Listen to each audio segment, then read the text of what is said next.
Bismillahirrahmanirrahim. Assalamualaikum warahmatullahi wabarakatuh. Alhamdulillah. Alhamdulillahilladzi bi ni'matihi tatimmu shalihat wa bi taufiqihi tustakmalul injazat wa bi fadlihi wa mannihi tunalul khairat. Wassalatu wassalamu ala sayyidis sadat wa ala alihi wa sahbihi al-mustabiqina ila fi'lil khairat, amma ba'd. Bapak-bapak, ibu-ibu, para jamaah salat isya, salat tarawih rahimakumullah. Kuliah Ramadan yang ingin saya sampaikan dengan tema syarat-syarat dan amalan-amalan diterimanya ibadah puasa. Para ulama baik di zaman Nabi, sahabat hingga sekarang telah sepakat bahwa syarat diterimanya amalan termasuk puasa ada 3. Yang pertama, an yakuna musliman. Orang tersebut yang melakukan ibadah tersebut, baik puasa, baik sholat, baik haji, zakat dan selainnya, itu harus orang muslim. Jadi kalau bukan orang muslim, dia menyumbang $1 miliar buat sumbangan korban AIDS, itu tidak diterima oleh Allah Subhanahu wa ta'ala, sekalipun dia itu untuk kemanusiaan. Michael Jackson pernah nyumbang $1 miliar umpamanya, tidak akan diterima oleh Allah Subhanahu wa ta'ala. Sebab syarat pertama, an yakuna musliman, hendaknya orang yang beribadah, orang yang berpuasa, orang yang sholat, orang yang infak, zakat, haji, umrah, itu harus orang muslim. Innama yataqabbalullahu minal muttaqin. Sesungguhnya hanyalah Allah menerima ibadah seseorang, hanyalah yang diterima dari orang-orang yang bertakwa, yaitu orang Islam. Hanya muslim yang memiliki karakter takwa itulah yang ibadahnya diterima oleh Allah Subhanahu wa ta'ala. Imam Abdullah bin Mas'ud ketika ditanya apa yang dimaksud seorang muslim yang ibadahnya diterima oleh Allah, yang bertakwa kepada Allah, maka Abdullah bin Mas'ud, sahabat Nabi yang sangat dekat kepada Rasulullah, menjelaskan an yuta'a wa la yu'sa, an yushkar wa la yukfar, wa ayyudkar wa la yunsa. Orang yang diterima ibadahnya, puasanya, hajinya, zakatnya oleh Allah adalah orang yang bertakwa, yaitu orang yang senantiasa taat dan tidak pernah bermaksiat kepada Allah. An yuta' wa la yuqsa. Yang dimaksud orang muslim yang bertakwa, yang menjadi syarat diterimanya ibadahnya adalah dia muslim yang bertakwa, dia adalah muslim yang taat. Taat di mana? Taat di mana saja. Taat di kantor, taat di pasar, taat di pabrik, taat di restoran, taat di mana? Di mana saja dia taat.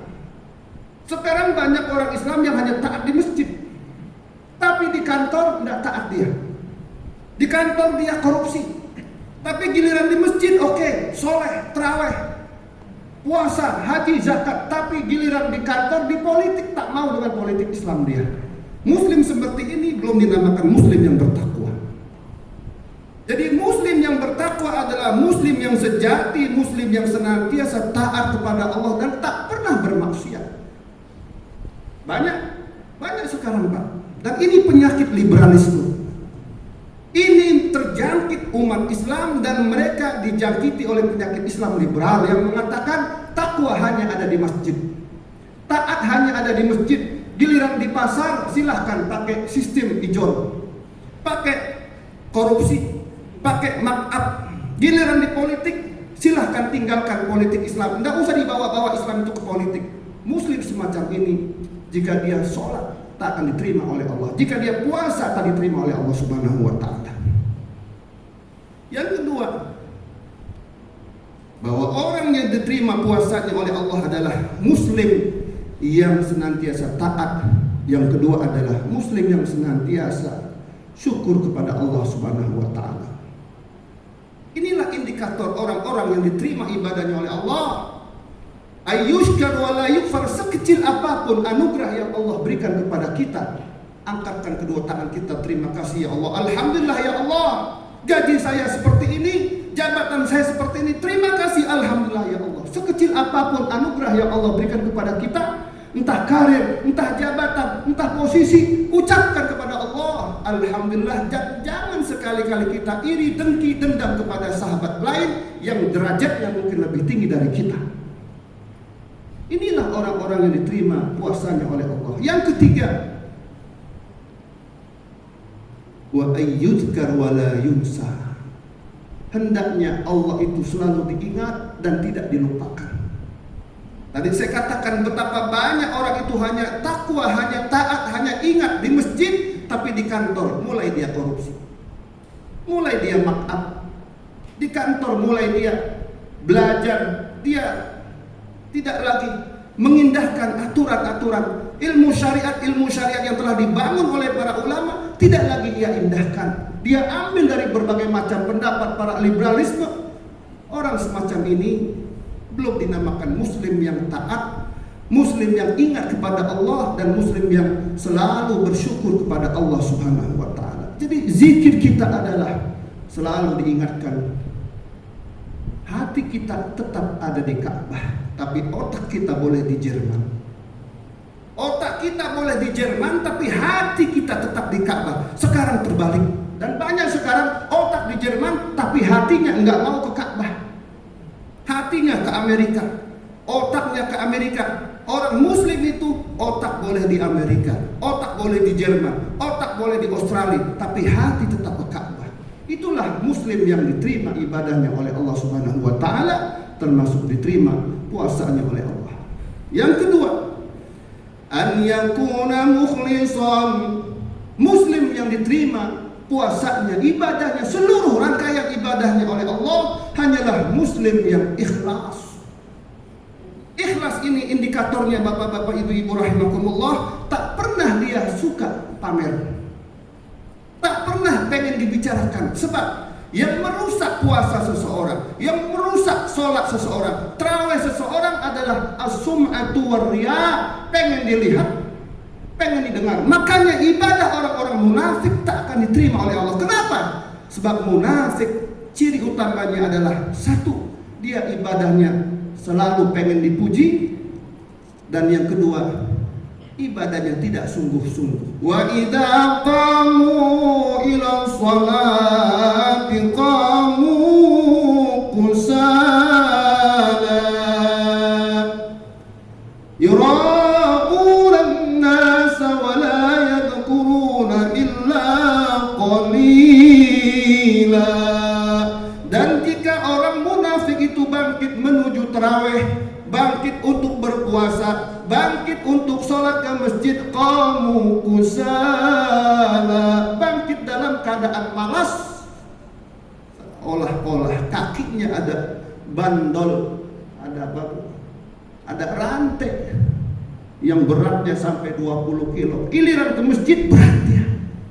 Tapi kalau untuk ke acara-acara pesta, acara-acara pertemuan, kakinya seperti Jet Li, bintang film karate yang bisa terbang, tapi untuk ke masjid berat. Ini Pak, hati-hati. Maka jangan sampai di bulan tarawih ini, bulan puasa ini, kita punya penyakit. Satu, ibadah kita pengen dipuji orang. Yang kedua, kita malas. Makanya Imam Ibnu Abbas mengatakan, makruh, dibenci oleh Allah jika ada orang berangkat ke masjid jalannya letoy. Jalannya letoy. Orang muslim yang sejati, muslim yang ikhlas, muslim yang kuat tekadnya, itu berangkat ke masjid wajahnya berseri-seri, jalannya bersemangat. Itulah indikator orang-orang yang diterima ibadahnya, puasanya, tarawihnya oleh Allah, yaitu muslim yang ikhlas. Bapak Ibu yang dirahmati Allah Subhanahu wa taala. Yang ketiga, an yakuna muwafiqan lil Qur'ani was sunnah. Puasa yang diterima oleh Allah adalah puasa ibadah yang semuanya sesuai dengan ajaran Al-Quran dan Sunnah. Tarawihnya dia ikuti, puasanya dia ikuti, zikirnya dia ikuti, sholatnya dia ikuti. Sekarang banyak orang puasa, orang haji, umrah, tapi dia tak mengikuti sunnah Rasulullah. Sebagian sunnah dia ambil, sebagian sunnah ia ambil, yang enak-enak diambil, yang gak enak dia buang. Muslim semacam ini belum dinamakan muslim yang bertakwa. Oleh karena itu bapak-bapak, ibu-ibu rahimakumullah, tadi yang ketiga, bahwa ibadah puasa kita, tarawih kita itu harus segaris dan sejalan dengan apa yang telah digariskan oleh baginda Rasulullah sallallahu alaihi wasallam. Rasulullah jika bulan puasa, maka Rasulullah luar biasa. Ajwada ma yakun fi syahri Ramadan hina yalqahu Jibril. Sebaik-baik kepribadian Rasulullah adalah di saat bulan Ramadan, dan dia di saat itu berjumpa dengan malaikat Jibril. Langsung diajarkan Al-Quran oleh malaikat Jibril. Baginda Rasulullah membaca Al-Quran di bawah bimbingan malaikat Jibril. Maka bulan puasa ini bapak-bapak, ibu-ibu rahimakumullah, semua ibadah kita ada satu yang saat ini tidak diteliti secara baik dan tidak dicermati secara baik oleh orang-orang muslim. Apa itu? Puasanya rajin, zakatnya rajin, hajinya rajin, umrohnya rajin, tapi sholatnya malas. Sholatnya main-main. Fawailul lil musallin alladziina hum an sholatihim sahun alladziina hum yura'una wa yamna'una al-ma'un. Maka celakalah bagi orang-orang yang sholat. Kenapa sholatnya tidak sesuai sunnah? Puasanya tidak sesuai sunnah. Apa itu? Imam Ibnu Hajar Al-Haythami dalam kitabnya Az-Zawajir, sebagaimana dituturkan oleh Imam Al-Malibari dalam kitabnya Irsyadul Ibad ila Sabilir Rasyad, bahwa yang menyebabkan ibadah sholat termasuk ibadah puasa yang akhirnya tidak diterima oleh Allah dikarenakan orang ini meremehkan sholat. Maka sholat harus nomor satu, pekerjaan nomor dua, apapun nomor dua, nomor satu adalah sholat. Siapa orang yang meremehkan sholat, mengentengkan sholat, sekalipun puasanya rajin, hajinya rajin, umrohnya rajin, tapi sholatnya ia main-main, maka kata Imam Ibnu Hajar Al-Haythami dalam kitabnya Az-Zawajir, berdasarkan hadis-hadis yang dia kumpulkan oleh para ulama, Rasulullah SAW bersabda, wa man tahawana 'ala shalah, siapa orang yang meremehkan sholat sekalipun dia rajin puasa, meremehkan sholat sekalipun dia rajin infak, rajin sedekah, kullu amalin ya'maluhu la yaqbaluhu Allah. Setiap amalan yang ia lakukan, kalau sholatnya tidak benar, sekalipun dia puasanya rajin, tidak diterima oleh Allah Subhanahu wa taala. Kenapa, Pak? As-sholatu imaduddin. Sholat ibarat tiang agama. Man aqamaha faqad aqamaddin. Siapa yang menegakkan sholat, dia telah menegakkan agamanya. Wa man tarakaha faqad hadamaddin. Siapa yang meninggalkan sholat, meremehkan sholat, menomorduakan, menomortigakan sholat, dia telah menghancurkan agamanya. Saya punya agama, bapak ibu semua punya agama. Agama ibu bapak kuat ketika sholat ditegakkan. Tapi ketika bapak sudah mulai main-main dengan sholat, ibu main-main dengan sholat, berarti agama ibu runtuhkan. Makanya para ulama berdasarkan hadis Rasulullah SAW bersabda, setiap amalan yang dilakukan oleh seorang hamba ketika sholatnya main-main tidak diterima oleh Allah. Kenapa, Pak? Puasa adalah pelengkap. Rukun paling utama ibadah adalah sholat. As-sholatu imaduddin, makanya dia nomor 2 setelah syahadat. Maka pertama kali tegakkan sholat secara benar, berjamaah dengan baik, on time dengan baik. Di kantor kalau sudah dipanggil hayya 'alas sholat, tinggalkan. Di rumah yang sedang main sama istri, main sama anak, nonton sinetron, tinggalkan. Berangkat ke rumah Allah, berjumpa dengan Allah. Dialah yang memberikan kita anak, memberikan kita istri, memberikan kita kedudukan, memberikan kita pangkat. Dialah Allah Subhanahu wa taala. Siapa orang yang rajin puasa, rajin haji, rajin zakat, tapi sholatnya main-main, dia kayak orang bangun rumah, tapi rumahnya tidak ada fondasi. Dia pasang jendela, dia pasang kaca, dia pasang pintu, dia pasang plafon. Bisa nggak terpasang, Pak? Nggak bisa. Sholatnya main-main, tapi zakatnya rajin, Pak Ustadz. Puasanya rajin, hajinya setiap tahun, umrohnya anak istri dibawa, tapi dia sholatnya main-main, tidak diterima oleh Allah Subhanahu wa Ta'ala. Bapak Ibu yang dirahmati Allah Subhanahu wa Ta'ala, terakhir saya tutup dengan kisah. Dibatasi hanya 20 menit, Pak. Ini ada waktu 3 menit lagi, 4 menit lagi. Dimuat dalam kitab tafsir Ibnu Katsir ketika beliau menafsirkan, wa qadara rabbuka alla ta'budu illa iyyah wa bil walidaini ihsana. Ketika Imam Ibnu Katsir menafsirkan ayat tersebut dalam Al-Qur'an surah Al-Isra, beliau menyitir satu hadis baginda Rasulullah sallallahu alaihi wasallam. Sebelum naik mimbar, tiba-tiba langkahnya tertahan mengucapkan amin, amin, amin. Lalu Nabi Muhammad naik mimbar berkhutbah. Selesai ceramah khutbah, sahabat bertanya, wahai baginda Rasul, sebelum Anda naik mimbar tadi Anda mengucapkan amin, amin, amin 3 kali. Apa yang kau aminkan wahai Rasul? Rasulullah SAW bersabda, barusan sebelum saya naik mimbar, nazala alayya Jibril. Malaikat Jibril turun membawa wahyu kepada saya dan mengatakan, ya Muhammad, raqima anfu rajulin man adraka Ramadan thumma kharaja falam yughfar lahu qul amin faqultu amin. Malaikat Jibril mengatakan kepadaku, wahai Muhammad, raqima anfu rajulin aidan la wa khasira, hinalah wahai Muhammad, rendahlah wahai Muhammad, merugilah wahai Muhammad orang yang mendapatkan bulan suci Ramadan, lalu Ramadan itu selesai, Ramadan pergi, namun dosanya tidak diampunkan oleh Allah. Itu adalah orang rugi, orang hina, orang rendah di mata Allah, dan nanti pada hari kiamat dia orang rugi. Ucapkan amin hai Muhammad, ini orang rugi. Aku pun mengatakan amin. Saya membaca hadis ini, Pak, sudah 6 tahun yang lampau. Ketika saya keliling-keliling ceramah taraweh, saya sedih. Orang-orang taraweh dia nongkrong-nongkrong di kafe, nongkrong-nongkrong di warung makan.